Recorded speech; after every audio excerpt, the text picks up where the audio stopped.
మొన్న జరిగిన కాశ్మీర్లో పెహల్గా అనే సిటీలోనో ఊర్లోనో జరిగింది కదా ఉగ్రవాదుల దాడి. దాని గురించే చర్చించడానికైతే మీ ముందుకు వచ్చాను. ఫస్ట్ ఆఫ్ ఆల్ ఏంటంటే, అసలు మన భారతదేశంలోకి అంటే మన ఊర్లోకి మన ఇంటి ముందుకే వచ్చి ఉగ్రవాదులు దాడి ఎలా చెయ్యగలిగారు? అంత స్వాతంత్రం వాళ్ళకి ఎక్కడి నుంచి వచ్చింది? అంత దమ్ము ధైర్యం ఆ నా కొడుకులకి ఎక్కడి నుంచి వచ్చింది అసలు? మన దేశంలో ఉన్న కొన్ని కుల మత రాజకీయాల వల్ల కూడా ఇది వాళ్ళకి సపోర్ట్ దొరుకుతుందనమాట. దానివల్ల కూడా వాళ్ళకి సపోర్టు అనేది దొరుకుతుంది. అందువల్లే మన ఇండియాలోనికి వచ్చి మరి మన ఇండియన్స్ని చంపి అంత ధైర్యంగా ప్రధానమంత్రికి వార్నింగ్ ఇచ్చి మరీ వెళ్ళినారా నా కొడుకులు.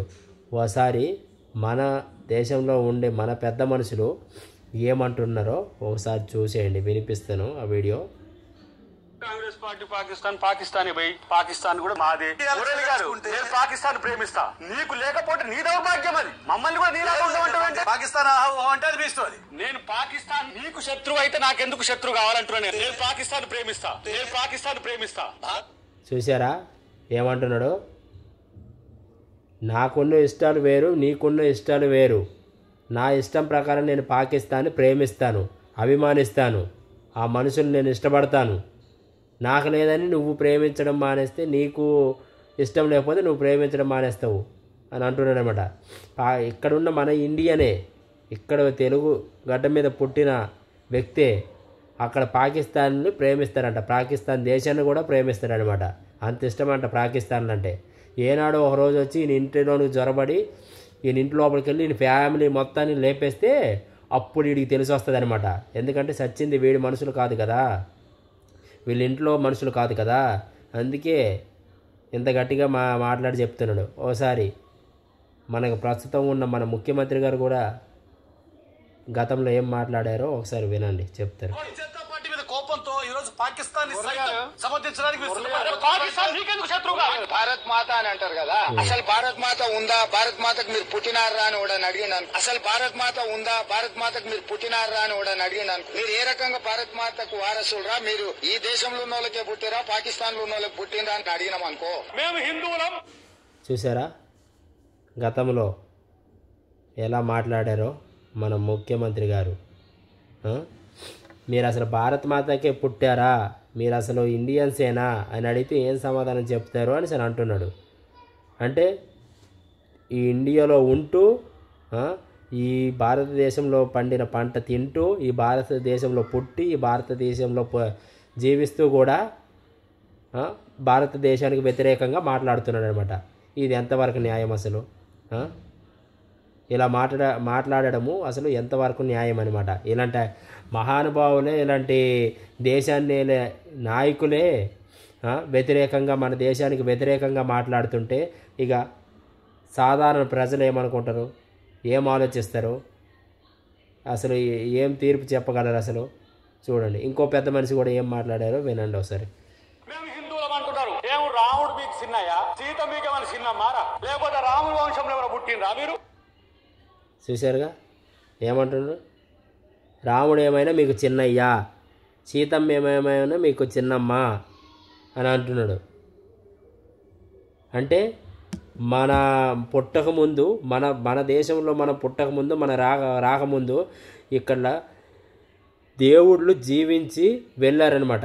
ఈ రకంగా రాబోయే రోజుల్లో ఈ యొక్క భూమి మీద కలియుగం అవతరించిన తర్వాత ఈ విధంగా నడుస్తుంది వ్యవస్థ, ఈ జనులు పుట్టిన తర్వాత ఈ విధంగా నడుస్తారు అనేసి మనకు ఒక ఐడియాని, ఒక తెలివితేటల్ని, సమయస్ఫూర్తిని ఇచ్చి వెళ్ళిన దేవుళ్ళని, మీ దేవుళ్ళని వ్యతిరేకిస్తూ మాట్లాడుతున్నాడు అనమాట.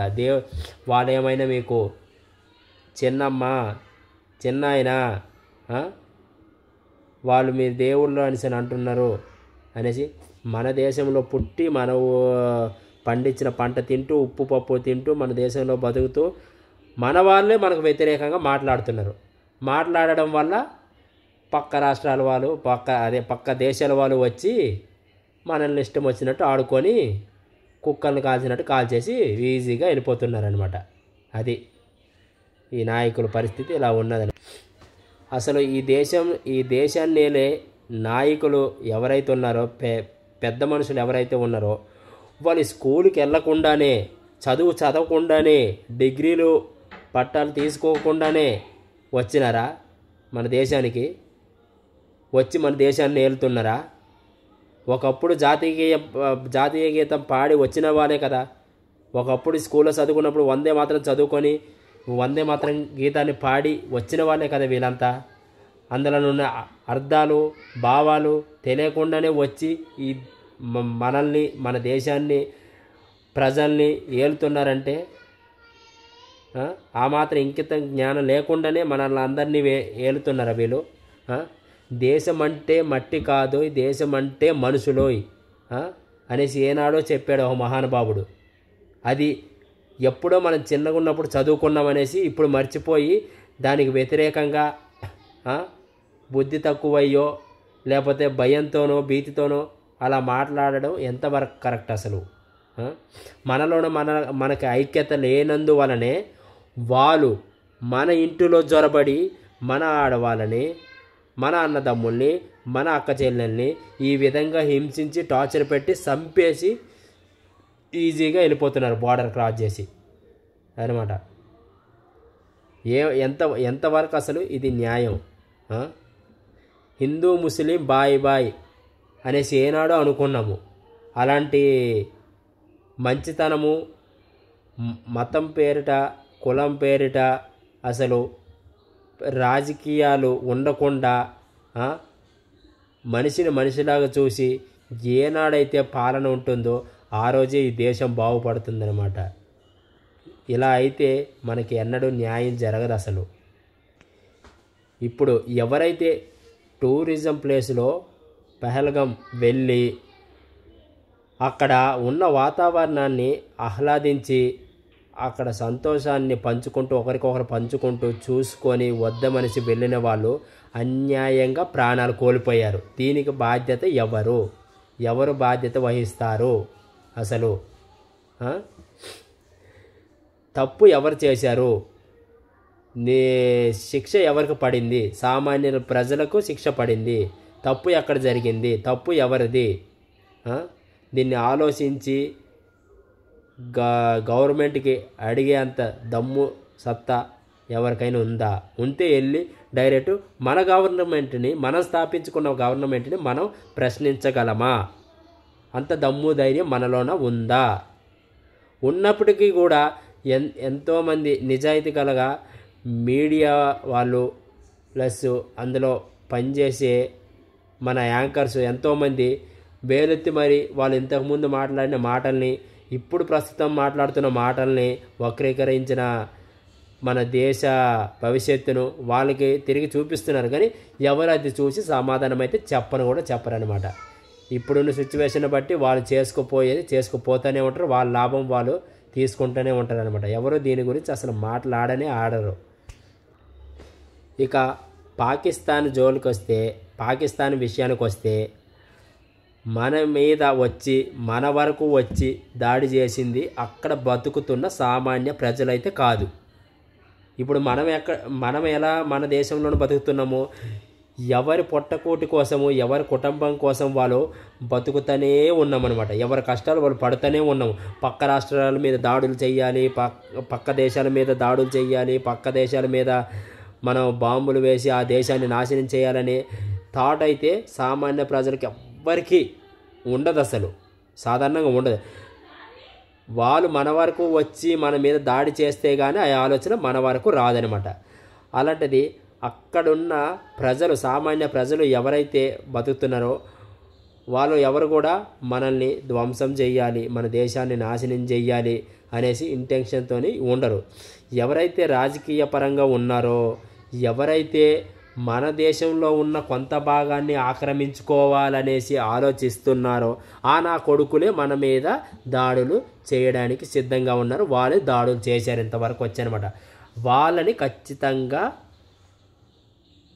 ఎదుర్కొని మన దేశ సత్తా ఏంటో చూపించాలన్నమాట. ఇప్పుడున్న పరిస్థితుల్లో అక్కడ ఉన్న ఆర్మీని కానీ గవర్నమెంట్ని కానీ ఈ యొక్క అల్ఖైదా సంబంధించి ఈ మనుషుల్ని ఈ తీవ్రవాదుల్ని ఎవరైతే నడిపిస్తున్నారో ఎవరైతే పుట్టిస్తున్నారో అక్కడ ఒక పెద్ద మనిషి ఉన్నాడు కదా దరిద్రుడు, వాడిని మాత్రం కఠినంగా శిక్షించాలి. సామాన్య ప్రజల జోలికి అస్సలు పోకూడదు. ఏ దేశ ప్రజలైనా సరే వాళ్ళ బతికేదో వాళ్ళు బతుకుతున్నారు, వాళ్ళకి పక్క దేశాల మీద పడి మనం ఆక్రమించేయాలి, వాళ్ళని నాశనం చేయాలనే థాటు ఉండదు. అసలు ఓ 10% కూడా ఉండదు. ఏమున్నా సరే ఈ రాజకీయాలు చేసే వాళ్ళ చేతిలోనే ఉంటుంది. ప్లస్ ఎవరైతే ఈ మతాలు కులాలు అడ్డు పెట్టుకొని మనుషులు రెచ్చగొట్టే వాళ్ళు ఎవరైతే దురుద్దేశంతో ఉంటారో నా కొడుకులు మాత్రమే ఇది చేయడానికి ఇంతటి ఘటన చేయడానికి పాల్గొనడానికి ముందుకు వచ్చినారనమాట. నా కొడుకుల్నే మనం నిందించాలి, నా కొడుకుల్నే వేసేయాలి ఫస్ట్. అప్పుడు కానీ బుద్ధి రాదనమాట ఆ దేశానికి. ఇప్పుడు ఆ పాకినా కొడుకులకి మనం చెయ్యాల్సింది చూపించాల్సింది ఏంటంటే, ఒకసారి మన అద్దం ముందరకెళ్ళి నిలబడితే మనం ఎటువంటి యాక్షన్ చేస్తే అటువంటి యాక్షన్ తిరిగి మనకి రిఫ్లెక్ట్ అవుతుందన్నమాట. అద్దం ముంగట చేస్తే సేమ్ రియాక్షను మనం కూడా వాళ్ళకి చూపించి తీరాలి ఖచ్చితంగా ఈ టైంలో ఈ సిచ్యువేషన్లో అనమాట. నా కొడుకులు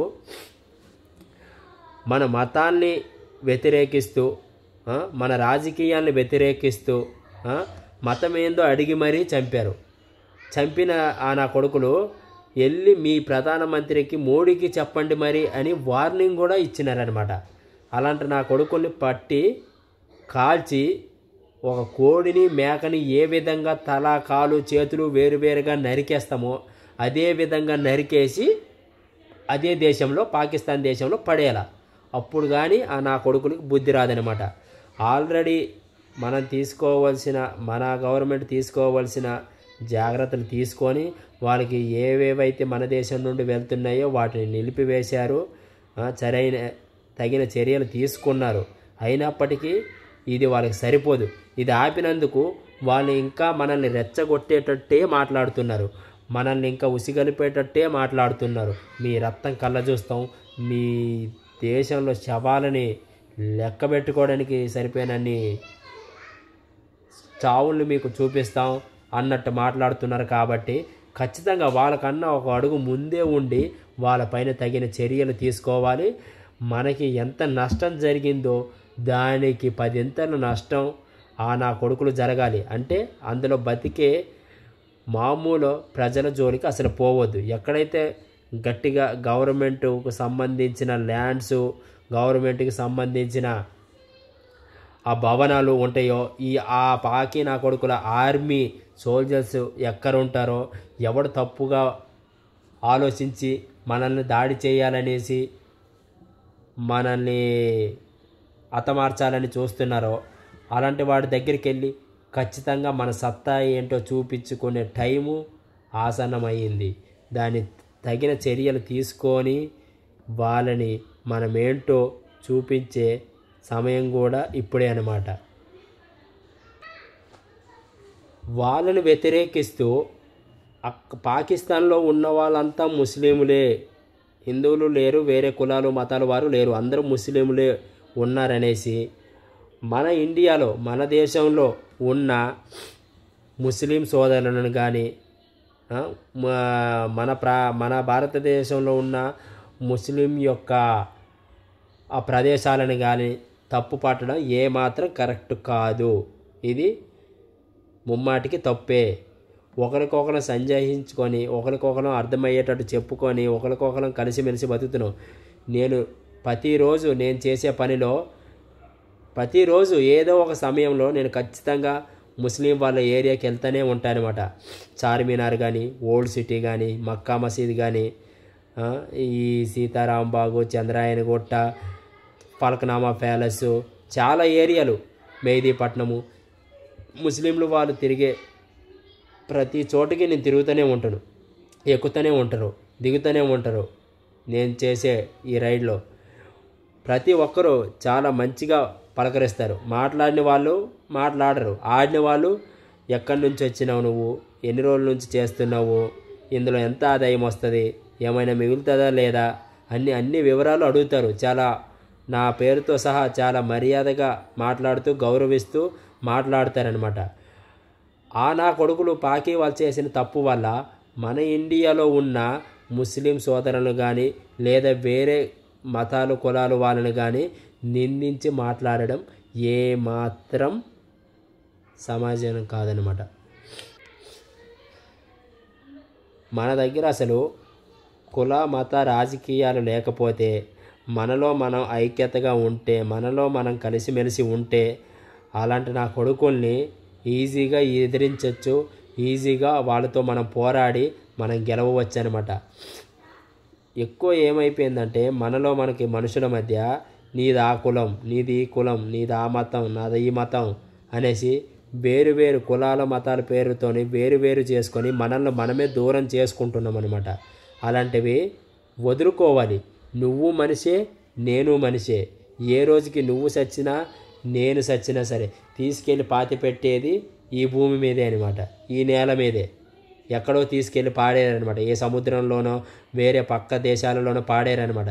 తీసుకొచ్చి ఇదే దేశంలోన ఇదే భూమి మీద పాతుతారనమాట. నీలోనున్నది అదే రక్తం, నాలోనున్నది అదే రక్తం.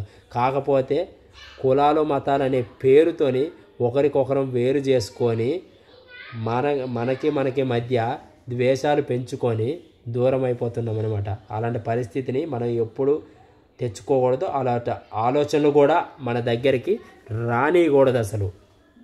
అది మనుషులంటే కలిసిమెలిసి బతకడం. ఇప్పుడు మన దేశానికి సంబంధించి, మన భారతీయులకు సంబంధించి ఇంత విధ్వంసం జరుగుతుంది. మొన్నటికి మొన్న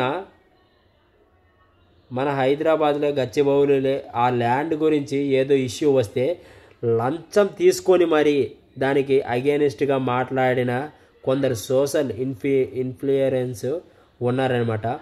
వాళ్ళు ఇప్పుడు వచ్చేసి అసలు నోరు కూడా తెరవడం లేదు, దీని గురించి మాట్లాడలేదు. అంటే డబ్బు ఇస్తేనే మీరు దాని గురించి మాట్లాడతారా?